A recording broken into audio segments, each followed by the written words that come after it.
एक और ड्रॉप और एक और ड्रॉप, दैट शोज कि उन्होंने कभी गिव अप नहीं किया and actually her dreams have turn into reality. 3 साल मैंने ड्रॉप ले लिया, 4 साल मैंने ड्रॉप ले लिया और फिर मैं कि I am off nowhere, मैं सिर्फ 12th पास हूँ, अभी मेरे पास कोई डिग्री भी नहीं है। My family is a farmer based, like सब खेती करते हैं and for me only they like shifted to a city.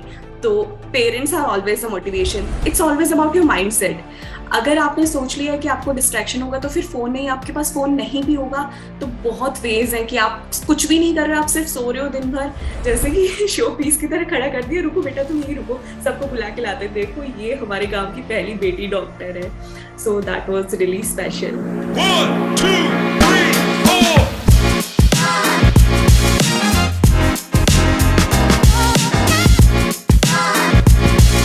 Hi guys, welcome to our YouTube channel और we are back with another podcast series और हम हमेशा ऐसे ही amazing stories आपके लिए लेकर आते हैं।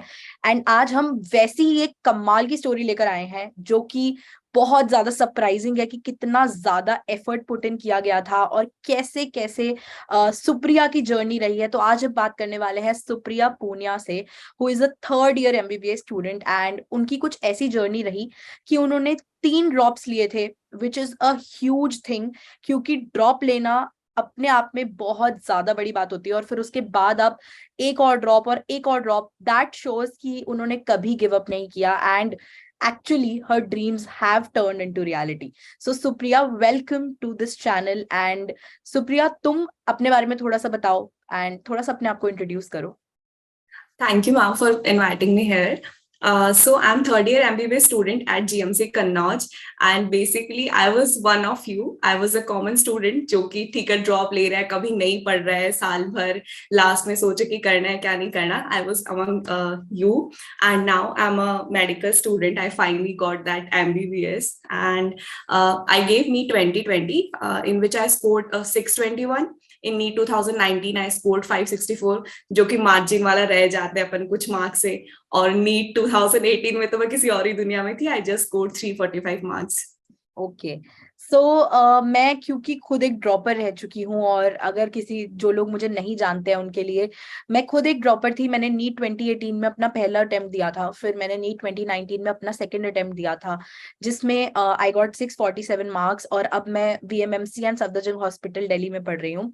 तो basically I am your senior and अब तो मुझे ऐसा लगने लगा है कि मैं बहुत बूढ़ी होती जा रही हूँ और इतने सारे जूनियर्स आए जा रहे हैं। तो ये पॉडकास्ट में बेसिकली जितने भी व्यूअर्स हैं उनके लिए हम लोग बहुत सारी बातें करने वाले हैं। This podcast is going to be long क्योंकि podcast are actually meant to be long. तो इसमें हम लोग बहुत ही कैंडिड कॉन्वर्सेशन करेंगे। हम सुप्रिया के बारे में जानेंगे कि उनकी पूरी स्टोरी कैसी थी, क्या उनका टाइम टेबल था, क्या उनकी ड्रॉप स्टोरी थी, कैसे वो रिएक्ट करती थी, मतलब कैसे उन्हें लगता था जब रिलेटिव्स और पेरेंट्स का क्या उनका रिएक्शन रहता था, उसके बारे में बात करेंगे। कैसी उनकी अब मेडिकल कॉलेज लाइफ है, क्या उन्हें डिफरेंस फील होता है, मतलब बहुत सारी बातें हम लोग करेंगे।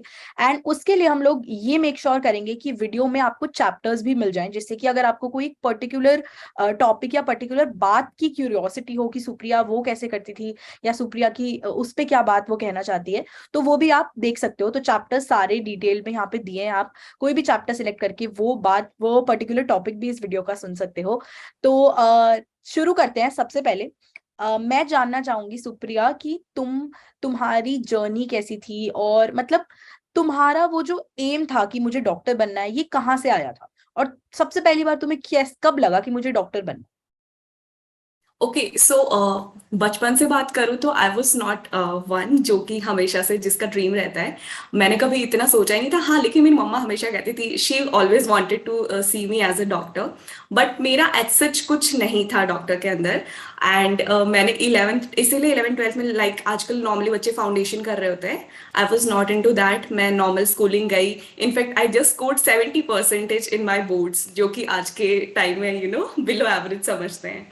Then but expectations family relatives की बहुत ज़्यादा थी कि हाँ 90 अबव आने हैं इसके, और मेरे नहीं आए क्योंकि वही टीनेजर्स की ठीक है पढ़ लेंगे यार. एंड फाइनली रिजल्ट अच्छा नहीं आया. तो अब था कि यार ऐसा कुछ बहुत इंस्टेंट सक्सेस चाहिए. तो फिर पता चला कि अच्छा नीट देने से ऐसा कुछ होता है कि जल्दी से इतनी ज़्यादा अच्छी डिग्री मिल रही होती है.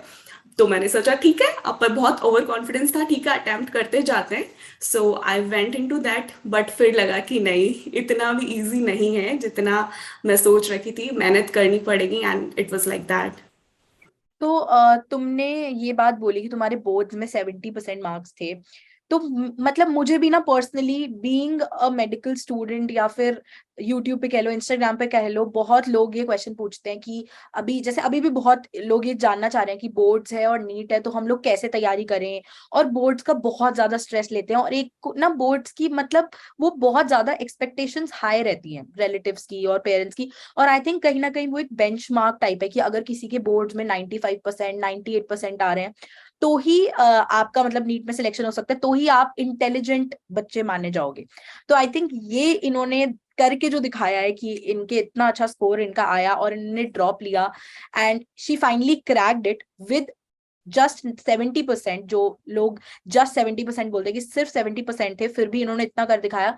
इससे हमें ये सबसे पहले तो समझ आता है कि बोर्ड्स के मार्क्स ऐसा कुछ इंटेलिजेंस आपकी डिफाइन नहीं कर सकते हैं। एंड आप अभी भी अगर मतलब इनफैक्ट मैंने थोड़े टाइम पहले एक इंटरव्यू किया था जिसमें जो मेरा फ्रेंड था, he actually failed in boards. he failed in boards and still he made it to a medical college, a government medical college। तो यही मतलब मुझे लगता है सबसे बड़ी लर्निंग है कि बोर्ड्स के मार्क्स को इतना ज्यादा दिल पे मत लगाओ कि आपको ये लगे अगर बोर्ड्स में कम आ गए तो भाई जिंदगी ही खत्म है। वो चीज आई थिंक नहीं होनी चाहिए। Exactly exactly. इनफैक्ट जो अभी जो बोर्ड्स दे रहे हैं वो सब लोग कह रहे हैं कि हम बोर्ड्स पे फोकस करें, कि कुछ महीने बाद हमारा नीट है तो उस पे फोकस करें। तो वो प्रायोरिटी आपको डिसाइड करनी होगी कि हाँ भाई, 12th में बोर्ड्स में इंपॉर्टेंट मार्क्स लाना इंपॉर्टेंट है, कि एक्चुअल में नीट जब एमबीबीएस कॉलेज मिल जाएगा वो इंपॉर्टेंट है। इनफैक्ट फिजिक्स, बायो और केमिस्ट्री, तीन मेन सब्जेक्ट्स तो वो भी सेम आने हैं। तो अभी आप 12th पे फोकस कर लो, जब जितने टाइम तुम्हारा बोर्ड चल रहा है, एंड एज सुन एज ये वाला पार्ट एंड हो जाएगा, वापस नीट के उसी फेज में आ जाओ। And relatives, I think relatives को ज्यादा फर्क पड़ता है कि कितने बोर्ड्स में आए हैं, तो उनके बारे में क्या ही सोचना। वो तो चाहे तुम बहुत अच्छा कर जाओगे तो भी वो तुम्हें ताने उन पढ़ने ही है, और तुम नहीं भी करोगे सो लीव देम, ठीक है, खुद के पे फोकस करो कि what is really important for me. That's it. Definitely I think यही सबसे मतलब गोल तो आपको अपना खुद का सेट करना है ना कि मेरा गोल अल्टीमेट क्या है, क्या मुझे, क्योंकि बोर्ड्स की परसेंटेज सब याद रखते हैं थोड़े टाइम के लिए, उसके बाद किसी को एग्जैक्टली याद नहीं रहता। पर अगर आप एक मेडिकल कॉलेज में आ रहे हो तो आपकी वो जो डिग्री है ना, जो डॉक्टर लगेगा, वो परमानेंट होगा। आई थिंक वो सबसे बड़ी एग्जैक्टली। बात। तो मैंने ये भी आपके बारे में जाना था कि आपने 11th 12th के बाद आपने एक बार नीट दिया और फिर आपने शायद बीएससी भी साथ में की थी। हाँ जी तो जी। वो एक्सपीरियंस कैसा था, क्योंकि बहुत लोग ये भी जानना चाहते हैं कि क्या उन्हें जब वो ड्रॉप लें तो उन्हें साइड बाय साइड कोई कोर्स करना चाहिए या नहीं, क्योंकि बहुत लोगों को होता है ना कि एक बैकअप प्लान होना चाहिए। तो आपने क्या सोच के बीएससी किया और फिर आपने बीएससी के साथ कैसे मैनेज किया? सो एक्चुअली ये थोड़ा सा पर्सनल पर्सपेक्टिव हो जाता है कि मुझे प्लान बी साथ में रखना है कि नहीं रखना। जैसे इफ आई कंपेयर, मेरी ही बहन है जो खुद भी नीट दे रही है, उसका सेकंड जॉब है तो वो साथ में नहीं कर रही है बीएससी। बट मेरा था कि मुझे थोड़ा खुद पे कम विश्वास है कि बहन तो कभी कभी आउट ऑफ ट्रैक हो जाती, गलती से नहीं हुआ तो फिर कुछ नहीं होना, इसलिए मैंने प्लान बी साइड में रखा। कि मैं ये नहीं हो सकता कि 3 साल मैंने ड्रॉप ले लिया, 4 साल मैंने ड्रॉप ले लिया, और फिर मैं कि I am off nowhere, मैं सिर्फ 12th पास हूँ, अभी मेरे पास कोई डिग्री भी नहीं है। तो इसके लिए मैंने साइड में बीएससी मेंटेन रखा।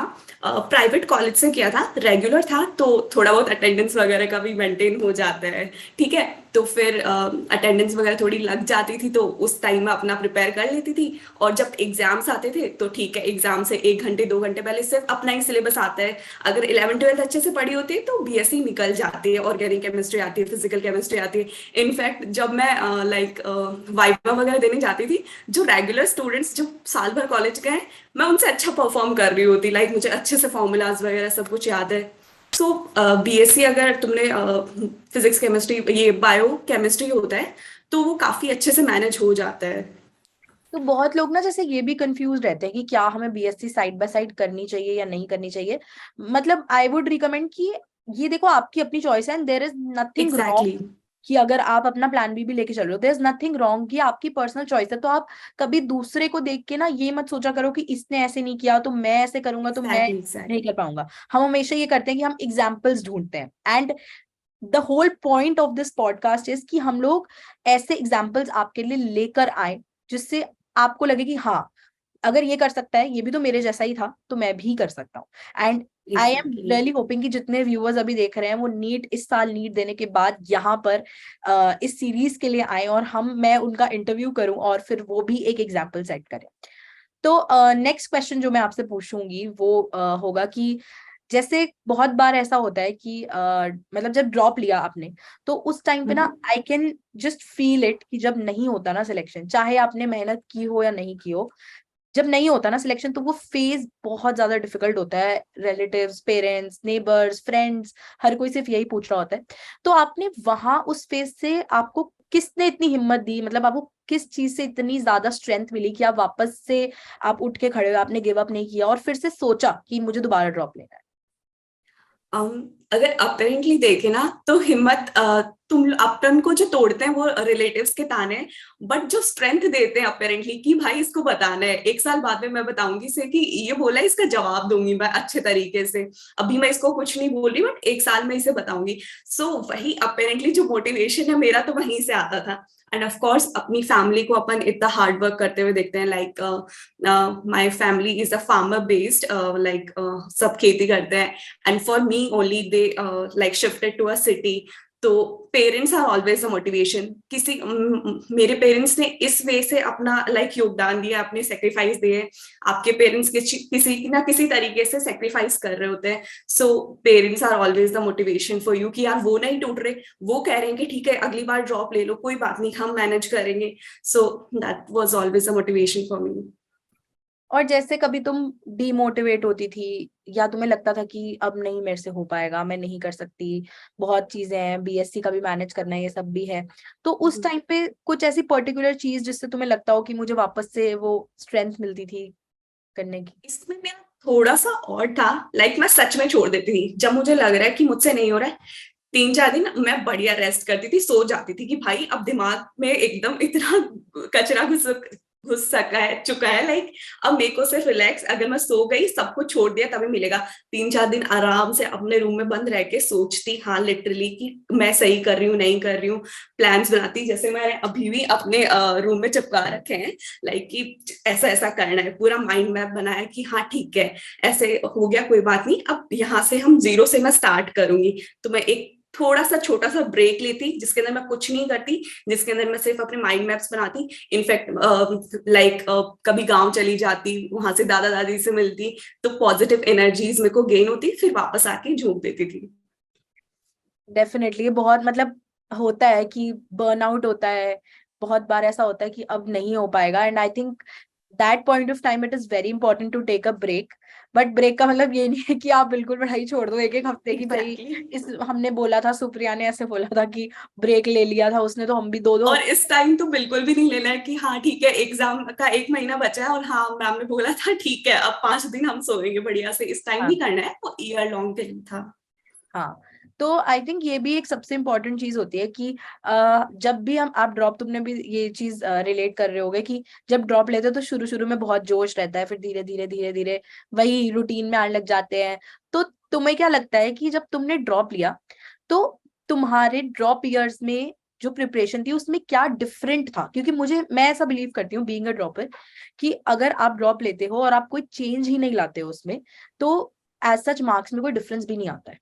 आपको कुछ ना कुछ तो ऐसा अलग करना पड़ेगा, कोई तो ऐसी गलती होगी जो आपने की होगी, वो आपको इम्प्रूव करनी पड़ेगी, तभी आप कुछ अलग भी कर पाओगे, अलग रिजल्ट ला पाओगे। तो तुम कितना अग्री करती हो इस बात से, और तुम्हें क्या लगता है कि तुमने क्या डिफरेंस लाया था, क्या गलतियां तुम्हारी थी जिनसे तुमने सीख के इम्प्रूव किया था? सो एग्जैक्टली अगर मैं फर्स्ट ईयर की बात करूं जिसमें मैंने सिर्फ 345 मार्क्स मिले थे, तो उस टाइम लाइक ठीक है 15-20 दिन तो सबको जोश रहता है, वो चाहे कोई सा भी ड्रॉप हो। फिर बढ़िया दोस्त बनाए, बढ़िया जाके पिछले सीट पे फोन चलाते थे, सिर्फ फोन लेके बैठते थे। पूरे साल भर यही किया और ठीक है समझती नहीं थी, लाइक ठीक है नया चैप्टर शुरू हुआ तो अगले वीक नया चैप्टर शुरू होगा तो आगे जाके या फिर कहीं से भी जाके बैठ गए, और फिर नहीं हो पा रहा, फिर बढ़िया आराम से सोती थी क्लास में। लेकिन एज सुन एज कि अगले साल जिस टाइम मेरे को 564 आया, तो उस टाइम में लाइक टीचर से समझना वाज माय मेन पॉइंट, कि भाई घर पे जाके मैं थोड़ी सी कम मेहनती थी, मुझसे क्वेश्चन सॉल्व करने का मेरा बिल्कुल मन नहीं करता था। तो सोचती थी कि एटलीस्ट कोचिंग में ही मैं मेरा जहाँ पे भी पढ़ रही हूँ, जिस पे टीचर से पढ़ रही हूँ, एटलीस्ट वहां पे इनपुट दे दूँ। तो मैं वहां पे बढ़िया से जो भी टीचर पढ़ा रहा है मैं उसको बिल्कुल मिस नहीं करती थी। I always made my own notes, ठीक है, और वहीं पे क्वेश्चन प्रैक्टिस करने की मैक्सिमम कोशिश करती। फिर घर पे थोड़ा मुझसे कम होता था, तो मैं टीचर्स जब पढ़ा रहा होता तो मैं वहां से ही मैक्सिमम गेन करने की कोशिश करती थी। मुझे भी आई थिंक ये चीज बहुत मतलब रिलेट मैं कर सकती हूँ, क्योंकि जब मेरा पहला नीट का अटेम्प्ट था ना, तो मुझे ऐसा लगता था कि जब क्वेश्चंस आए तो ऐसा लगता था कि यार ये क्वेश्चन देखे हुए हैं पर ना मतलब याद नहीं आ रहा। और तब मुझे ये चीज रियलाइज हुई कि जो जो भी क्वेश्चन मुझे याद आए वो क्वेश्चंस थे जो मुझे अपने टीचर के चेहरे याद आ रहे थे, कि उन्होंने ये बताया था कि इसका ये होगा, और उन्होंने ये चीज बताई थी कि ये तुम गलत करोगे, और वो यही क्वेश्चन आया। तो उस दिन मुझे ये रियलाइज हुआ कि हर दिन पढ़ने की इंपॉर्टेंस कितनी है। क्योंकि अगर आपने जो आपको टीचर ने पढ़ाया आपने उस दिन वो रिवाइज कर लिया, तो वो ना एक कुछ एपिसोडिक मेमोरी कुछ ऐसा होता है कि इमेज बन जाती है आपके दिमाग में कि आज सर ने ऐसे बोला था। तो वो I think long term memory के लिए बहुत अच्छा होता है। और आपको ना नीट के एग्जाम में वही याद आता है कि भाई सर ने ये बताया था, फिजिक्स वाले सर ने ये चीज गलत हमने गलत की थी, हमें ये बताया था। तो आई थिंक वो जो सब कुछ मिला के जो आई थिंक वो है ना कि एक गोल्डन रूल की नीट क्रैक कैसे करना है, वो यही लाई करता है सबसे सिंपलेस्ट चीज में, कि आपको ऐसा नहीं है कि 1 महीने 2 महीने पढ़ के निकालना है ये एग्जाम, आपको हर दिन पढ़ के निकालना है। आई थिंक तुम इस बात से बहुत मतलब एग्जैक्टली एंड टीचर के नोट्स आर लाइक परफेक्ट। वो कोई भी टीचर हो, अपने नोट्स में सब एकदम बढ़िया क्रिस्प चीजें, हर टाइप के क्वेश्चंस वो इंक्लूड करेंगे। तो उन पे फोकस, साल में फोकस करना इज रियली गुड। और जैसे मतलब बहुत लोगों को ये भी थोड़ा फोमो सा होता है कि हम इस कोचिंग से करें यहाँ बेस्ट टीचर है, इस कोचिंग से करें यहाँ बेस्ट टीचर है, तो तुम्हारा उस पे क्या कहना है? एक्चुअली जो टीचर जिस भी इंस्टीट्यूट में पढ़ा रहा है, तो कोई भी इंस्टीट्यूट उसे ऐसे ही नहीं लेगा।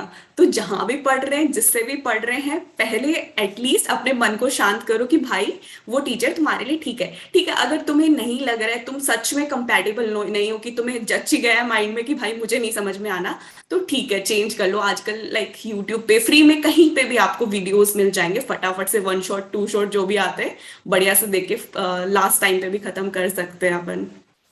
हाँ, तो मतलब आई थिंक तुम्हें क्या लगता है कि स्टूडेंट का एफर्ट कितना है और एक टीचर का, मतलब टीचर का डेफिनेटली, मैं टीचर के बिना तो खैर गाइडेंस के बिना तो कुछ है ही नहीं, बट तुम्हें एग्जैक्टली। ऐसा क्या लगता है कि सच में ऐसा है क्या कि अगर कोई वर्ल्ड का इंडिया का बेस्ट टीचर पढ़ाएगा तो ही सिलेक्शन हो सकता है?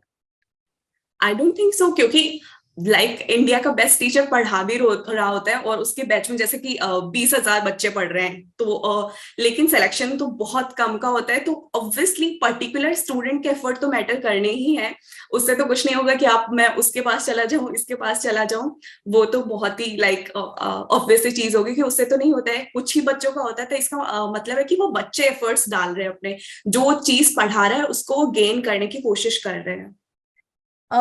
साथ में मतलब तुम्हारा क्या इस पे से है कि कौन सी बुक्स तुमने फॉलो की थी, कितनी बुक्स फॉलो करनी चाहिए, कितने एमसीक्यू सॉल्व करने चाहिए, तुमने ओवर द टाइम अपने एक्सपीरियंस से क्या सीखा है? मैं बुक्स में उन बुक्स पे थोड़ा कम प्रेफर करती हूँ जो काफी इतनी मोटी होती हैं, जिसमें एक लाइक फर्स्ट ड्रॉप की मुझे बात याद है। इलेक्ट्रोस्टेट मुझे क्लास में समझ में नहीं आया, बट सब कहते थे भाई क्वेश्चन प्रैक्टिस हो गई तुम्हारी तो बहुत सही है। मैंने कहा चलो, कॉन्सेप्ट समझ में नहीं आया, क्वेश्चन प्रैक्टिस करके देख लेते हैं। उस बुक में 800 क्वेश्चन थे इलेक्ट्रोस्टेट के, एक पर्टिकुलर टॉपिक पे, आई थिंक जैसे इलेक्ट्रिक फील्ड पे 800 क्वेश्चन। मैं लगाने बैठ गई, बट उसके बाद में मैंने टेस्ट दिया तो मेरे नहीं क्वेश्चन ठीक हुए, लाइक 45 में से सिर्फ 25 क्वेश्चन ठीक, इतने हजारों क्वेश्चन सॉल्व करने के बाद भी। तो एक क्रिस्प बुक रखो, ठीक है, जिसमें मैक्सिमम कॉन्सेप्ट हो, ठीक है, मिनिमम क्वेश्चंस में उसे समझाने की कोशिश करें। और अपन जैसे लेवल 1 एक्सरसाइज सॉल्व कर ली, उसके बाद पीवाईक्यू सॉल्व कर लिया, फिर लेवल 2 सॉल्व कर लिया। एक like minimum number of questions हो और मैक्सिमम उससे कॉन्सेप्ट निखर के आए। तो ऐसी बुक्स आई ऑलवेज प्रेफर। हाँ, मेरे को भी ये चीज लगती है कि मान लो हम एक, मैं जो पर्सनली करती थी, जो मेरा फर्स्ट ईयर था, जब मैंने मतलब खुद पहला अटेम्प्ट था, उससे पहले मेरे को ऐसा लगता था कि मेरे मतलब मैं ना बहुत एक तरह से इंस्पायर्ड थी कि टॉपर्स ने तो ये वाली बुक भी की है, ये वाली भी की है, ये वाली भी, तो मैं सारी ले लेती हूँ। और फिर मैं क्या करती थी, मान लो मेरे पास 3 बुक्स हैं, तो एक में से मैंने 50 में से 25 क्वेश्चंस किए, दूसरी 100 में से मैंने 50 क्वेश्चंस किए, तीसरी 150 मैंने 50 क्वेश्चन किए। तो होता क्या था कि मेरा पूरा चैप्टर कभी कंप्लीट हो ही नहीं पाता था। मुझे आई एक डिड द सेम। मेरे को एक चैप्टर के हर जगह से थोड़े थोड़े क्वेश्चन आते होते थे, और फिर वो क्वेश्चन मैं कभी रिवाइज नहीं करती थी कि अगर कोई क्वेश्चन मेरा गलत हुआ, डाउट हुआ, वो मैंने पूछ तो लिया सर से, कभी खोल के देखा ही नहीं उसके बाद। तो जब एग्जैक्टली। बाद में मुझे रियलाइज हुआ कि अगर आप एक बुक करो, चाहे उसमें क्वेश्चंस 50 ही हो, आप उन 50 क्वेश्चंस को 3 बार कर लो, बार बार उसी को कर लो, उसके जितने डाउट्स है उसको देख लो, उसके जितने क्वेश्चन गलत है उसको देख लो, तो आई थिंक वो ना उन 3 बुक से ज्यादा एफिशिएंट होता है ना? तुम भी एग्जैक्टली मेरे पहले ड्रॉप में मैंने यही किया था। दुनिया भर की किताबें थी, मैंने खरीद के रखी थी अपनी, और इससे भी सॉल्व करना है, उससे भी सॉल्व करना है, इसने वो किताब खरीदी है, मैं भी ये किताब खरीदी, तो I did the same in first drop. But उसके बाद समझ आ गया था कि ये गलत रास्ता है। तो अभी जैसे तुम, अभी जो लोग इस साल नीट दे रहे हैं उनके लिए तुम क्या बोलोगे कि इस टाइम पे उन्हें क्या क्वेश्चंस कहाँ से करना चाहिए, या क्या बुक्स फॉलो करना चाहिए? इस टाइम अगर अपन प्रैक्टिकली देखें तो ये नहीं है कि अपन ढेर सारे एक्सरसाइज सॉल्व कर ले, एक्सरसाइज 1 भी हो गई, 2 भी हो गई। तो अगर साल भर क्वेश्चन प्रैक्टिस करिए तो बहुत मजे की बात है। जो भी अपने डाउट्स थे जो हमने हाईलाइट कर रखे थे वो डाउट्स देख लो, और पीवाईक्यूज में कुछ इंपॉर्टेंट जो बहुत रिपीट हुए हैं वो कॉन्सेप्ट देख लो।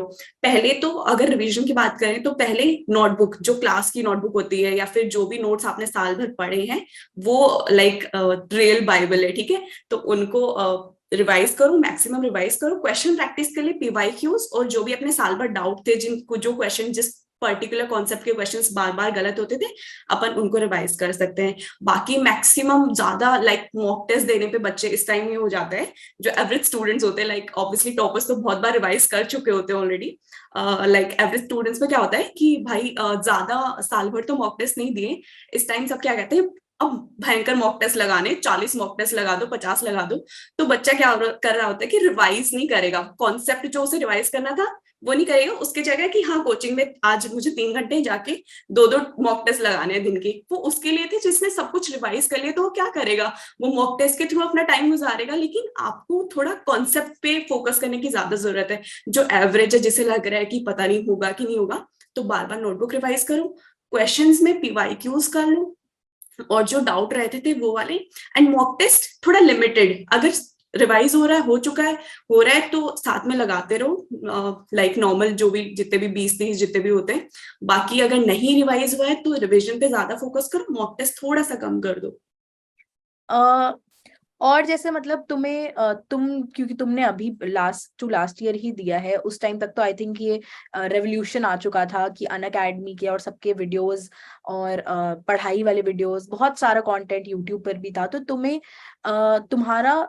ऐसा क्या लगता है कि तुम्हारा क्या पर्सपेक्टिव है, और तुम्हें क्या इन सब चीजों से फायदा हुआ था, कैसे तुमने ये सब चीजें यूज ओके, की? I share that story. तो मैं अनअकैडमी पे आई जो फिजिक्स है वो मैं अनअकैडमी आईआईटी से पढ़ती थी, एंड नमोकोल सर, और मैं बायोलॉजी गरिमा मैम से पढ़ती थी। लाइक काफी टीचर्स थे जो कि गरिमा मैम कराती थी, क्विजेस सॉल्व कराती थी बायो की।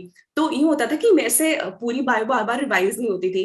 तो पर ये होता कि यार एंड ऑफ द डे मैंने बायो तो आज बिल्कुल पढ़ी नहीं, तो कुछ नहीं, जिस टाइम में फ्री होती, जो भी कुछ कर रही होती, थोड़ा लो फील कर रही होती, क्विज लगा लेती मैम की, और साथ साथ क्विज में पोल्स आते थे, तो बड़े मजे से इंटरेस्टिंग वे से रिवाइज हो जाती बायो। और फिजिक्स में ऐसा था कि मेरा काफी लाइक काइनेमेटिक्स वाला पार्ट और पार्टिकल डायनेमिक्स वो सब मेरा छूट गया था, साल भर मैं पढ़ ही नहीं पाई, सेमीकंडक्टर्स छूट गई। तो मैंने लास्ट के टाइम लाइक 1 महीने पहले छूट गया, तो मैंने ये नहीं कहा कि सोचा कि भाई रहने ही दो, अब नहीं पढ़ पाएंगे।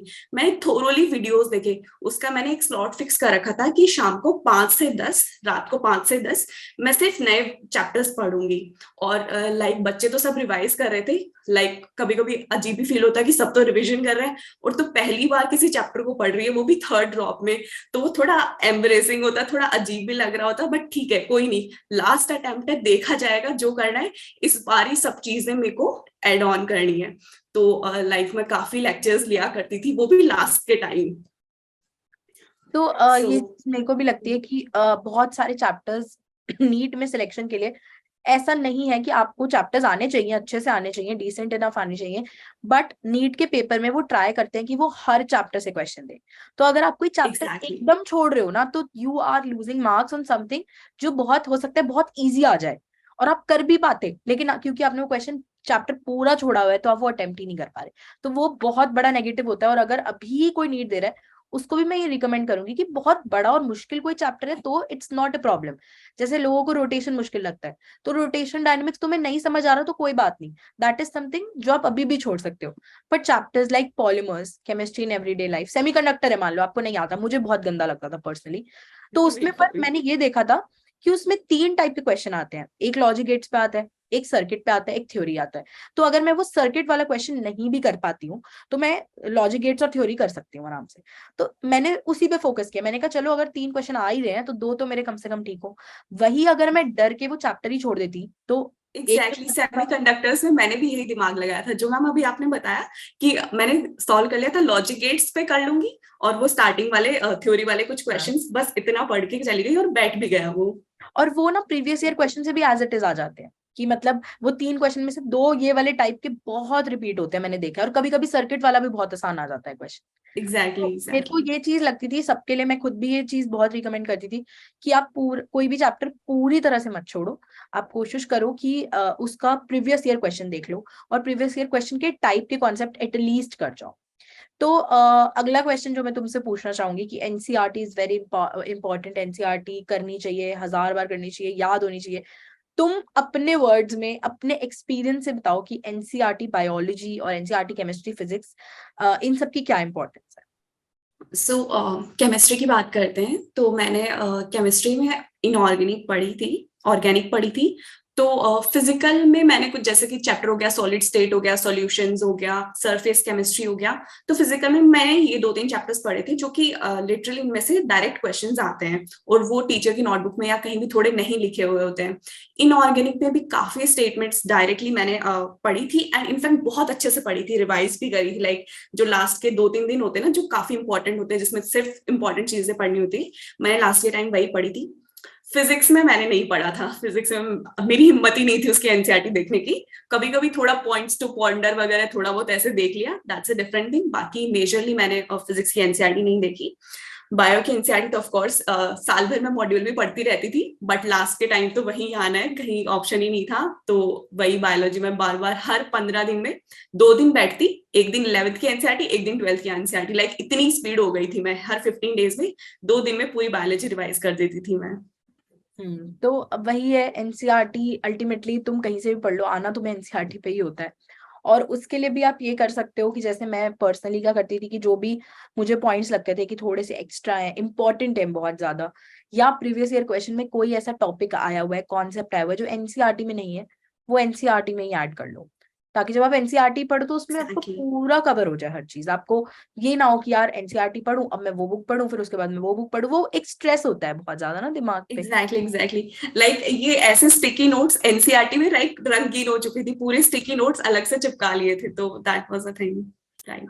तो वो चीज बहुत ज्यादा एक मुझे लगता है कि एनसीईआरटी, और लोग ना एनसीईआरटी को इग्नोर भी बहुत करते हैं कि एग्जैक्टली मतलब कि क्या ही है, ठीक है चलो ये तो बाद में हो जाएगा। और बायो को भी इनफैक्ट मैंने देखा लोग बहुत इग्नोर करते हैं कि भाई मतलब ये तो लास्ट में भी कर लेंगे अब। बट आई थिंक वो ही चीज है, बायो एक ऐसे सब्जेक्ट है जो इतना ज्यादा बेस बना देता है आपका कि अगर आप मान लो फिजिक्स केमिस्ट्री में आप मास्टर भी हो, लेकिन अगर आपने बायो खराब कर दी तो कोई पॉइंट नहीं है, right. this same thing happened with my sister. Like she just gave NEET 22 and like she was one of the topper student जो होते हैं ना, जो सेलिब्रेट किए जाते हैं कोचिंग में, she was one, but उसका फिजिक्स केमिस्ट्री काफी अच्छा गया, बट वही है कि बायो उसका छूट गया एंड पूरा स्कोर उसका ये हो गया कि सिलेक्शन रेंज में भी नहीं आ पाई वो। So bio is always a thing.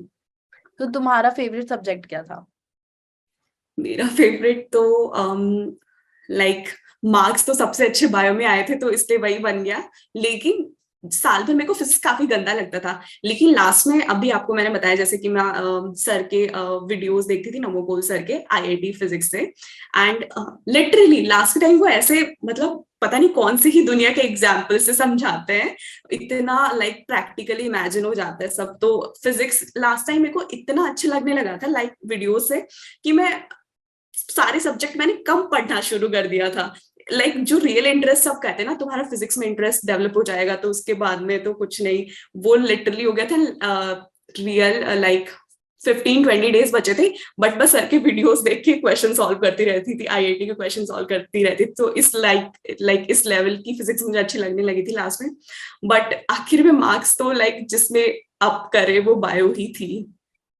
तो वही है, बायो की इम्पोर्टेंस बहुत ज्यादा होती है और जी। आपको बिल्कुल इग्नोर नहीं करना चाहिए। आप कितने भी चैंपियन हो फिजिक्स में, केमिस्ट्री में, पेपर बहुत अनप्रिडिक्टेबल आ सकता है फिजिक्स केमिस्ट्री का। जी। पर जी। बायो का कितना ही आ जाएगा, कितना ही अनप्रिडिक्टेबल आ जाएगा, आएगा तो वहीं घुमा फिरा के एनसीईआरटी से ही ना। तो वो एक ऐसी चीज है जो आपको थोड़ा सा मतलब percentage probability of your cracking और गेटिंग गुड रैंक आपको वहां तक पहुंचा देती है। और मुझे खुद याद है जब मैं एस्पिरेंट थी तो मैंने भी सर के, नमो सर के वीडियोस देखे थे। उस टाइम पे ऐसा था कि शायद सर तब तो एकदम स्टार्ट ही हुआ था, मतलब तब यूट्यूब पे इतने वीडियोस नहीं आते थे, एकदम इनिशियल बिगिनिंग थी। तो आई थिंक नमो सर का कुछ और किसी और शायद चैनल पे थे या जो भी था, मेरे को आइडिया नहीं है वो इतना। हम्म। बट तब तो मैं भी ये रिलेट कर पा रही हूँ कि वो एक बार मुझे याद है रस्सी से और पता नहीं किसी चीज से वो फिजिक्स का एनएलएम, मुझे याद है, मेरे को थोड़ा सा उसमें डाउट रहता था तो वो पढ़ा रहे थे। तो वो आप अपनी रिसोर्सेज कैसे यूज करते हो, अब लोग उसमें भी बोलते हैं कि फोन एक डिस्ट्रैक्शन है, बट मुझे ऐसा लगता था कि मैं फोन खाना खाते हुए मैं क्या करती थी, मैं भी ये वीडियोस चला लेती थी कि चलो खाना खाते हुए भी कुछ सुन लिया, क्या पता वही चीज काम आ जाए। तो आपको अपनी रिसोर्सेज कैसे यूज करनी है ना, that is also very important. तो तुम्हें ऐसा कभी लगा कि तुम्हारे लिए मोबाइल फोन या सोशल मीडिया या कुछ ऐसी चीज डिस्ट्रैक्टिंग रही हो? नेवर। इट्स ऑफ जो पहला जॉब था उसमें it's always about your mindset. अगर आपने सोच लिया कि आपको डिस्ट्रैक्शन होगा तो फिर फोन नहीं, आपके पास फोन नहीं भी होगा तो बहुत वेज है कि आप कुछ भी नहीं कर रहे हो, आप सिर्फ सो रहे हो दिन भर। सो फोन तो सिर्फ एक मीडियम आप कह सकते हो कि हाँ फोन है इसलिए पढ़ाई नहीं हो रही, एक्चुअली आपका माइंड सेट ही वैसा नहीं है। When it was my last job, I think the major add on जिसका था मेरा सिलेक्शन में, इट वाज माय फोन। क्योंकि कोचिंग्स खत्म हो चुके थे, it was Covid time and I said कि मैं साल भर इतना अच्छे से नहीं पढ़ी। It was the last time जब एकदम से अप हुआ था सब कुछ। तो उस टाइम मैंने वीडियोस देखे थे 2x पे चला चला के, दिन भर में पूरा रोटेशनल खत्म कर दिया। सर के वीडियोस देखे, एक दिन भर में पूरा रोटेशनल खत्म कर डाला वीडियो से। और ऑफ कोर्स इतना लास्ट टाइम वीडियोस देखने के बाद अभी अभी नया नया कॉन्सेप्ट बना है, नई नई सारी चीजें, सारा कॉन्सेप्ट समझाया है, तो it was a major boon for me, it was really good, it was a bless for me. So वही है, right thing at the right time and the right use is what all matters. अगर नहीं, आपके पास phone भी नहीं है तो भी ऐसा जरूरी नहीं है कि आप पढ़ोगे ही। So it's all about your mindset. So Supriya, तुम्हें ऐसा कुछ लगता है क्या कि मतलब लोग ऐसे बोलते हैं ना कि नीट निकालने के लिए आपको बहुत एक्स्ट्रा ऑर्डिनरीली इंटेलिजेंट होना चाहिए, या वो लोग बहुत डिफरेंट होते हैं जिनका नीट क्रैक होता है, रैंक आती है, तुम्हें कैसा लगता है मतलब ये सुन के? नीट एस्पिरेंट को सच में ऐसा लगता है कि वो बहुत डिफरेंट होते हैं। क्योंकि मुझे लगता था, आई रिमेम्बर एक बार शादी थी मेरे गांव में, एंड मम्मा ने बताया कि ये लड़की है ना, ये एमबीबीएस कर रही है। एंड पता नहीं कहाँ से कि एक बार से छू के देख लो कि क्या ये सच में इंसान है। बहुत ये लग रहा है कि सिर्फ बोलने के लिए बोल रहे हैं। वो पूरी देर शादी में मेरे को दिमाग में रहा कि एक बार एटलीस्ट इसे बात करने को मिल जाए कि यार ऐसा क्या है इसमें कि एमबीबीएस कर रही है। But as soon as the years passed, अब लगता है कि यार ये तो बहुत नॉर्मल था। कोई भी, अगर मुझे आज के दिन लगता है अगर मैं कर सकती हूँ ना, आई स्वेयर इस दुनिया का कोई भी बंदा सच में कर सकता है। वो नॉर्मल है, उसका नॉर्मल आईक्यू है, वो स्कूल जा रहा है, इसका बोल चाल रहा है, इसका मतलब वो कर सकता है नीट, इट्स नॉर्मल। और जैसे तुमने अभी ये कहा कि शादी में गई तो तुमने वहां तुम्हें किसी ने बताया कि एमबीबीएस करे, तो तुम जब अब शादी में या कहीं फंक्शन में जाती हो तो तुम्हारे पेरेंट्स भी ऐसे बोलते हैं और तुम्हें उसके बारे में कैसा लगता है? रिसेंट में ही गई थी, इस टाइम शादी का ही वो चल रहा था। तो मेरी गांव की शादी थी। तो जैसे ही उनके जो अंकल थे उनके बेटे डॉक्टर थे, तो और डॉक्टर की शादी कर रहे थे। एंड मतलब जो उनकी बहू आ रही थी वो डॉक्टर थी। तो सब जैसे ही मैं गई, देखो मैं पहली गांव की बहू डॉक्टर ला रहा हूँ और ये पहली गांव की बेटी डॉक्टर है। सबको जैसे कि शो पीस की तरह खड़ा कर दिया, रुको बेटा तुम यही रुको, सबको बुला के लाते, देखो ये हमारे गांव की पहली बेटी डॉक्टर है। So that was really special. मुझे ऐसा फील होता था कि जितने हम लोग सैक्रिफाइसेस नीट की प्रिपरेशन जर्नी में करते हैं वो सब इतने वर्थ इट होते हैं क्योंकि जब तुम जैसे कह रही हो कि तुम्हें अगर कोई सब बुला के बोल रहे हैं कि हमारे घर की पहली डॉक्टर है और ये हमारे घर की पहली बेटी डॉक्टर है, तो मतलब वो इतना प्राउड फीलिंग होती है ना कि जितने सैक्रिफाइसेस, जितनी जो हमने स्ट्रेस झेला, एंजाइटी, सब वर्थ इट हो जाता है एकदम। तो तुम्हें क्या लगता है, तुम्हारे ऐसे कौन से सैक्रिफाइसेस थे, या तुमने कभी कोई सैक्रिफाइस किया हो या कोई ऐसी चीज छोड़ी हो जो तुम्हें मतलब तुम्हारे लिए मुश्किल हो, ऐसा कुछ तुमने कभी किया हो? तो जो लास्ट के 2 जॉब्स थे, अभी मैं शादी में बहुत लेट जाना शुरू करी हूँ। उस टाइम जो कनेक्शन होता है, मुझे पता ही नहीं था कि बाहरी दुनिया क्या होती है। बस अपने आप को आइसोलेट रखना, वो ज्यादा इसलिए हो गया था क्योंकि ताने पड़ने शुरू हो जाते, तो इससे अच्छा कि भाई उनके पास जाओ ही मत, इसलिए अपने आप को मैं आइसोलेटेड रखती थी।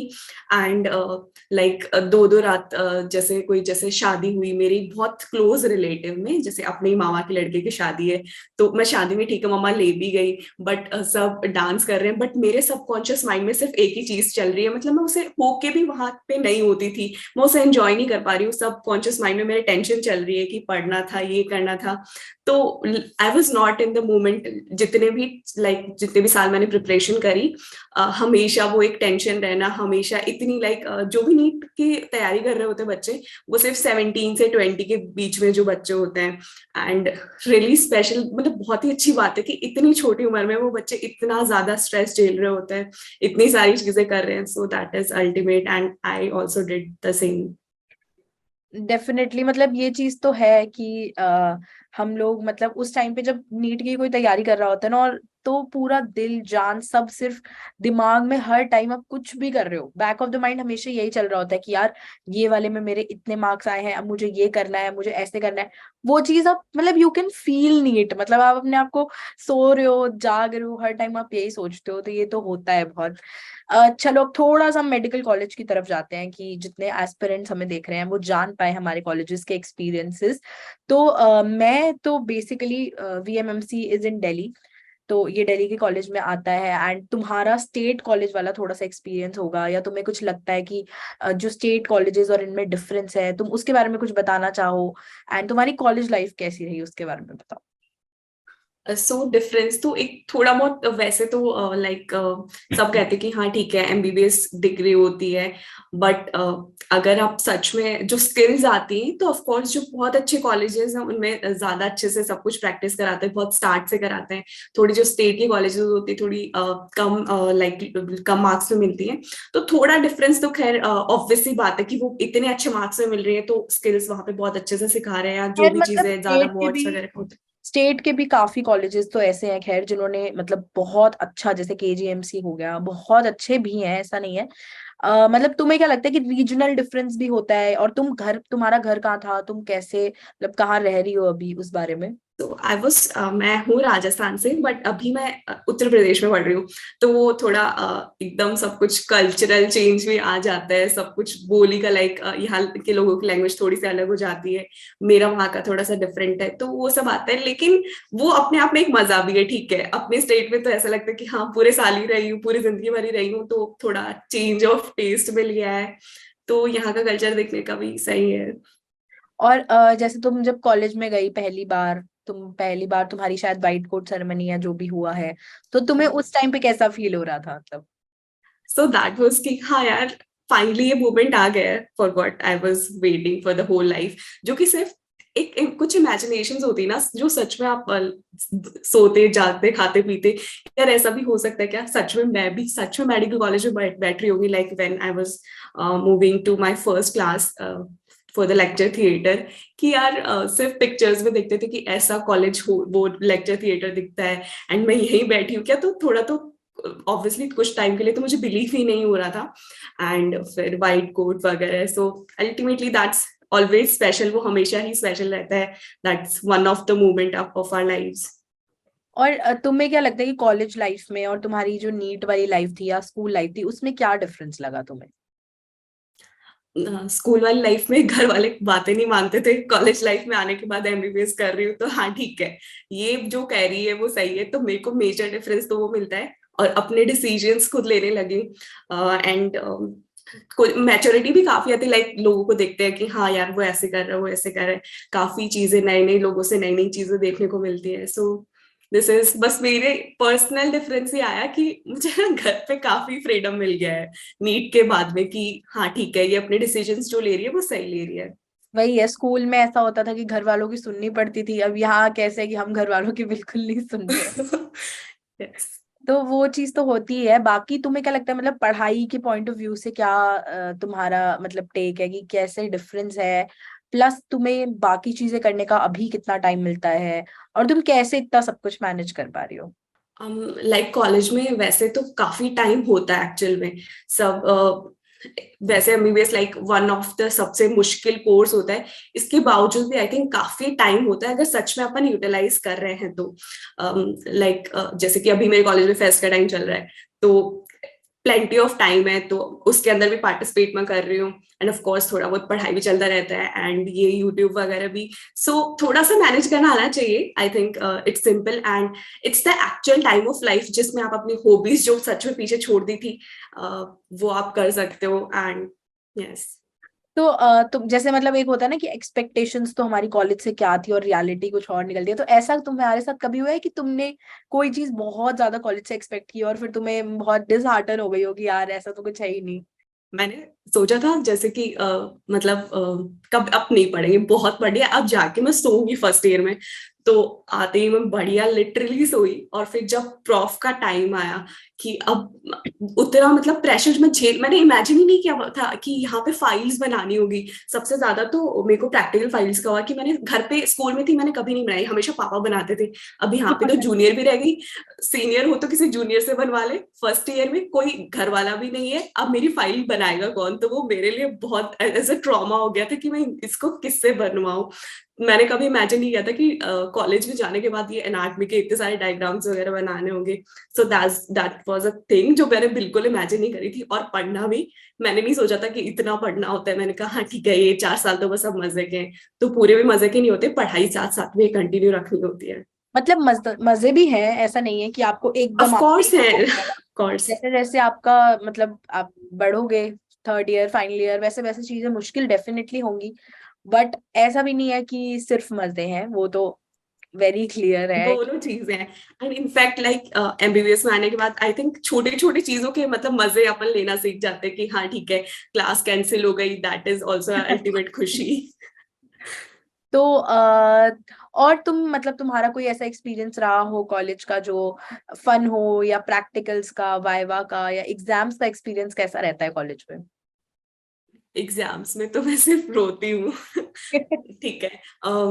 पता नहीं क्यों मुझसे इतना स्ट्रेस कभी कभी नहीं झेला जाता है। अभी मेरी सेकेंड ईयर की एग्जाम्स अभी हाल में खत्म हुई है, और फार्मा सब्जेक्ट था, तो साल में मेरा one of the favourite subject था। तीनों सब्जेक्ट में मुझे वो सबसे बढ़िया लगता था, और मैंने ढेर सारी पढ़ाई की उसकी। लेकिन एक दिन पहले कि मैं इसको रिवाइज कैसे कर पाऊँ, एक दिन पहले, और मैंने पढ़ी ही नहीं। मैंने उसे एक शब्द एग्जाम से एक दिन पहले, आपको पता है कि कितना रात भर अपन को पढ़ना होता है, बट मैंने कि अब पूरा रिवाइज हो नहीं पाएगा, जिस नोट से जिस बुक से जितना मैंने अच्छे से पढ़ा है उतना मैं रिवाइज कर नहीं पाऊंगी, तो मैं कुछ नहीं पढ़ूंगी। मैंने प्रॉफ के लिए नेक्स्ट डे मेरा प्रॉफ था, और मैंने फार्मा में कुछ नहीं पढ़ा, जस्ट बुक बंद कर दी और सिर्फ सो गई, रोई सिर्फ एक दिन पूरा रोई, और फिर सो के नेक्स्ट एग्जाम दे के आई। तो वो बहुत ही अलग सा एक्सपीरियंस था कि बिना पढ़े ही एग्जाम दे आई। पर वही है, मतलब वो एक थोड़ा एग्जाम के टाइम तो बहुत ही ज्यादा स्ट्रेसफुल होता है कि मतलब नींद भी पूरी नहीं हो रही होती, और ऊपर से स्ट्रेस ये भी होता है भाई फेल ना हो जाए, इतना तो कर ले कि पास हो जाए। और फिर वो अब डर था। सारे पूरा हॉस्टल हर कोई जाग रहा होता है, मतलब जिसको देख लो कोई सो ही नहीं रहा था। ऐसे होता था, मेरे को तो याद है, मैं लाइब्रेरी से आ रही हूँ 5 बजे, ठीक है, 5 साढ़े 5 पे अपना सो रही हूँ, किसी का अलार्म बज रहा है बाहर। तो ये चीज हो रही होती थी कि लोग 5:30 उठ रहे हैं, कोई 6 बजे सो रहा है। ये तो बहुत ही रहता था, मतलब मैं खुद वो कर पा रही हूँ। अब तो मैं थर्ड ईयर, अब मेरा फाइनल ईयर शुरू हुआ है। और तुम्हें क्या लगता है कि मतलब मेडिकल कॉलेज की फ्रेंडशिप्स और रिलेशनशिप्स के बारे में तुम क्या कहोगी? फ्रेंडशिप्स तो आई थिंक थोड़े से मुझे ऐसे लगता है कि हाँ ठीक है, जितनी मैनिफेस्ट करके आए थे कि हाँ बस ऐसी दोस्ती मिलेगी कि जिंदगी भर ना टूटेगी, ऐसा तो कुछ नहीं होता है। रिलेशनशिप्स भी ठीक है, मैंने तो अभी तक देखी वो ठीक ठाक चल रही है सबकी, तो मे भी सही जाती होगी। This is what I can say. और मतलब जैसे कुछ कुछ लोग ऐसे भी बोलते हैं कि थोड़ा टॉक्सिक कल्चर होता है, ऐसा कुछ तुम्हें कभी फील हुआ हो? आई थिंक थोड़ा होता है। फ्रेंडशिप्स में थोड़ा बहुत देखने को मिल सकता है। रिलेशनशिप्स में मेरे को यहाँ पे एक अच्छी चीज दिखी, लाइक स्कूल में ऐसा होता था कि लड़का है वो 4-4 गर्लफ्रेंड्स बना रहा है, ये मेरी स्कूल का कल्चर था। बट यहाँ पे मैंने एक चीज बड़ी अलग देखी कि भाई एक ही के साथ घूम रहा है, तो मेरे को सही लगा, वो ये एक ही के चीज सही साथ लगी। घूम भी रहा है, एक ही के साथ पढ़ भी रहा है, एक ही के साथ खा भी रहा है। हाँ, उसी के साथ, लिटरली उसी के साथ पढ़ रहा है, पढ़ाई भी साथ में कर रहा है, कि ये सही है। ये पूरा मतलब ऐसे होता है कि खाना भी साथ, पढ़ाई भी साथ, घूमना फिरना भी एग्जैक्टली। साथ, सब मस्ती वस्ती सब साथ। हाँ वो चीज तो होती है। खैर लॉन्ग टर्म होता है ना, टाइम बहुत मिलता है। यस। और जैसे मतलब फन, तुम्हें क्या लगता है कि कॉलेज में आने के बाद तुम्हारी पर्सनालिटी कैसे चेंज हुई है एज अ पर्सन? तुम कैसे चेंज हुई हो और तुम खुद को कैसे देखती हो मतलब? So like one of the things, trips जो बहुत मैनिफेस्ट करते कि कॉलेज में जाने के बाद ऐसे करेंगे, and literally I went to like different trips with my friend groups. Like पहले तो कभी ऐसे फैमिली वाले अलाउ नहीं करते थे, तो मेरे लिए काफी चीज हुई, नई नई चीजें मैंने एक्सप्लोर करी। I started YouTube, so that was also a thing like out of the box, जो मैंने बिल्कुल नहीं सोचा था कि मैं अभी भी लाइक थोड़ा बहुत ऐसे कैमरे के सामने शाय फील करती हूँ।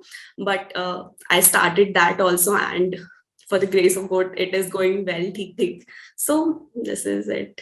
तो तुमने YouTube पे या फिर अनअकैडमी में पढ़ाने का कैसे सोचा, कैसे आइडिया आया तुम्हें? क्योंकि बहुत लोग ऐसे हैं जो चाहते हैं कि हम भी YouTube पे आए और हम भी अपने मतलब लोगों का होता है कि हम कॉलेज में जाके हम भी अपना चैनल स्टार्ट करेंगे, या फिर हम लोग अनअकैडमी में पढ़ाना चाहते हैं। बहुत लोग एजुकेटर्स भी बनना चाहते हैं। तो तुम्हारी उस सेंस में कैसी थी जर्नी?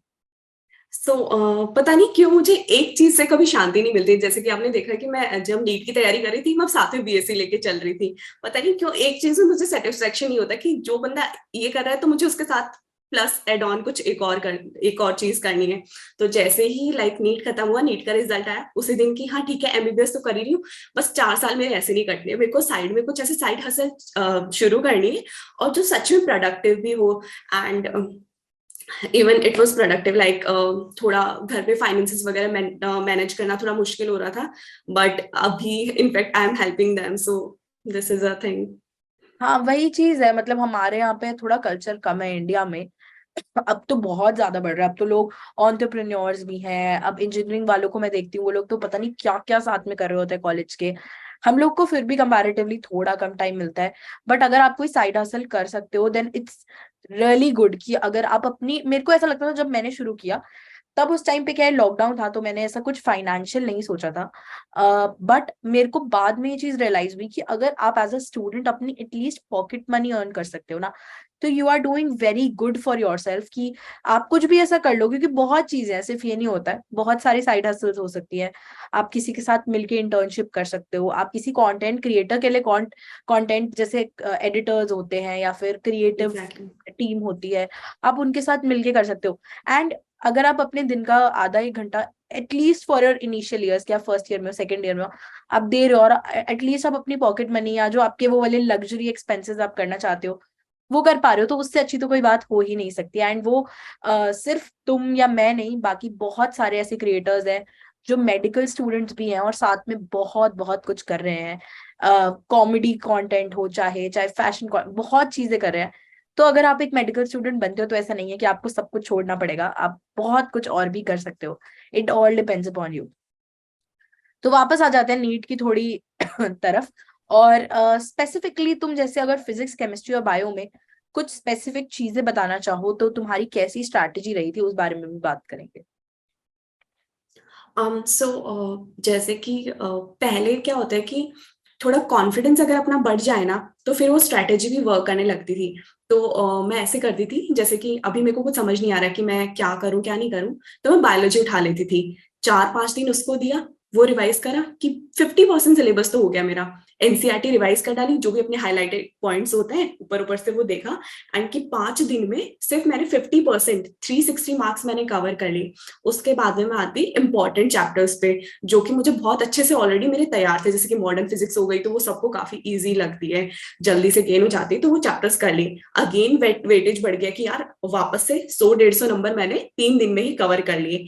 अब जो माइंड का जो स्ट्रेस लेवल है वो खत्म हो गया, अब खुश होके तुम पढ़ोगे, अब तुम्हारा माइंड तुम्हें फोर्स करेगा कि अपने आप तुम सुबह से उठ जाओगे, जो होता है ना कि उठ नहीं पाते हैं, वो सारी चीजें फालतू की चीजें खत्म हो जाती है, तुम्हारा माइंड खुद तुम्हें बोलेगा कि हाँ उठना है। एंड उसके बाद में जो चैप्टर्स आपके रह जा रहे हैं तो उसके लिए या बैकलॉग्स या जो भी हैं उसके लिए एक पर्टिकुलर अपना 5 to 8 PM जो भी हो गया, 5 to 10 PM हो गया, वो डिसाइड कर लो, वीडियो लेक्चर्स ले लो, आजकल वन शॉट बहुत सारे पता नहीं कितने टाइप के क्रैश कोर्स है, you can watch here on an academy, everywhere you can see it, and वो आप वीडियो लेक्चर से कवर कर सकते हो। तो जैसे तुमने बोला कि सुबह उठना, तो उससे मैं ये पूछना चाहूंगी, जो बहुत सारे लोगों का क्वेश्चन होता है कि क्या रात को लेट तक पढ़ना चाहिए या क्या सुबह जल्दी उठना चाहिए, तुम कैसे करती थी मतलब? मैं एक्चुअली दोनों करती थी। मैंने साल भर मेरा मम्मी उठा देती थी, लाइक मुझे तो खुद को मेरा आज तक नहीं पता चला कि मैं रात में जगने वाली हूँ कि सुबह, बस मम्मी मम्मी को ये था कि हाँ 4 बजे उठते हैं पढ़ने वाले बच्चे, तो मम्मी थप्पड़ मार के सुबह सुबह 4 बजे उठा देती थी, तो पढ़ना पड़ता था, नींद भी आती रहती थी बीच में।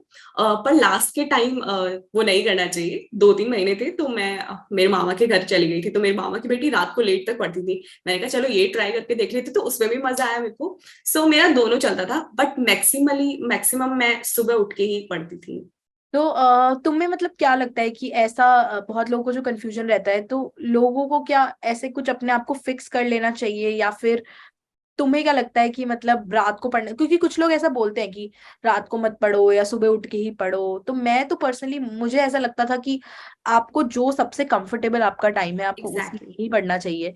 आप किसी को कॉपी करने की कोशिश करोगे कि वो बंदा 4 बजे उठ रहा है, तो शायद आपके लिए वो प्रॉब्लम होगी। तो वो चीज आई थिंक तुम भी उससे अग्री करोगी। तो अब हम लोग एग्जैक्टली। एक रैपिड फायर करते हैं जल्दी से, एंड हम उसमें तुमसे कुछ फन क्वेश्चंस पूछेंगे, एंड ओके। देखते हैं तुम क्या उसका आंसर करती हो। Okay, so let's begin with a round of rapid fire. So the first question is, who is your favorite actor? My favourite actor Siddharth Malhotra. Okay, so who is the last person on your call log? Okay, that's one of my friend Ankit. Okay. So have you ever failed in MBBS? मतलब किसी भी exam में? हाँ बहुत बार। That's not a question to ask, like जो exam होती है बीच में, नॉट द प्रॉफ वन, जो बीच में एग्जाम्स होते रहते हैं, तो उनमें काफी बार in fact. Okay, so show us your wallpaper. It's nothing, it's like simple. Okay, it's the normal वाला जो है default. हाँ, Who do you think is your idol? मतलब जिनसे इंस्पायर होके तुम मतलब सोचती हो जिनके जैसा बनना? ओके, सो ये मैं कहने को नहीं कह रही हूँ, लाइक आई जब मैं नीट की प्रिपेयर कर रही थी, you are one of the person, you Rakshita ma'am, जिनको मैं देखती थी कि यार कितना सही है, एमबीबीएस कॉलेज में मिल गया, अब ये लोग यूट्यूब बना रहे हैं, सही है। तो you guys have always been like my inspiration, and this is for real, like क्यों ही मैं झूठ बोलूंगी, बट हमेशा लाइक जो एमबीबीएस कर रहे हैं, जो साथ में यूट्यूब कर रहे हैं, ये सब कर रहे हैं, सो these persons have Rashmi ma'am from AIMS Delhi, तो मैं हमेशा से you guys have been my idol. So minimum hours that you have slept before an exam? 0, बिना सोए बिना गई हूँ मैं बहुत बार। कौन सा एग्जाम? लाइक पैथो का एग्जाम हो गया तो बिना मैं पढ़े गई हूँ, और एक ऐसा भी एग्जाम है फार्मा जिसमें मैं पूरी रात सो के गई हूँ, बिल्कुल पढ़ाई भी करे बिना गई हूँ। ठीक है, तो what is your favorite movie or your favorite book? Favourite movie एक विलन, या फिर ये जवानी है दीवानी। Okay. और कोई बुक तुम रिकमेंड करना चाहो if you are a reader? Not at such time. अपने उससे फुर्सत नहीं मिलती अपने पढ़ाई के कंटेंट से,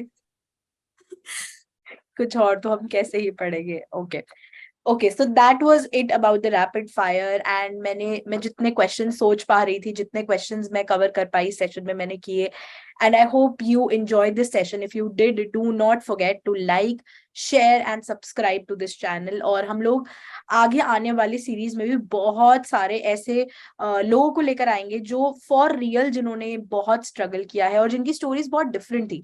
क्योंकि हम जो स्टोरीज देखते हैं दे आर यूजुअली की जो टॉप रैंकर है या AIR1 है या फिर जो बहुत मतलब एकदम टॉपर्स हैं, बट जो एक्चुअल तुम्हारे और मेरे जैसे लोग हैं जिन्होंने बहुत स्ट्रगल किया है या फिर जिनकी स्टोरीज बहुत डिफरेंट है, ऐसे लोगों की स्टोरीज लेकर आएंगे जिससे लोगों के लिए एक एग्जाम्पल हो कि हाँ, अगर ये कर सकता है ना तो मैं भी कर सकता हूँ. सो आई होप आपको ये सेशन बहुत पसंद आया हो. And thank you so much Supriya for being here. And we'll try कि अगर अगर बहुत ज्यादा रिक्वेस्ट आई तो वील सी कि हम कुछ और एक फन सेशन भी कर पाए जिसमें हम लोग कॉलेज, मेडिकल कॉलेज और इसके अलावा भी और सारी बहुत सारी बातें कर पाए. So I hope to see you very soon. It has been great talking to you. Thank you so much. See you all thank you. and subscribe कर देना channel and we'll meet you very soon.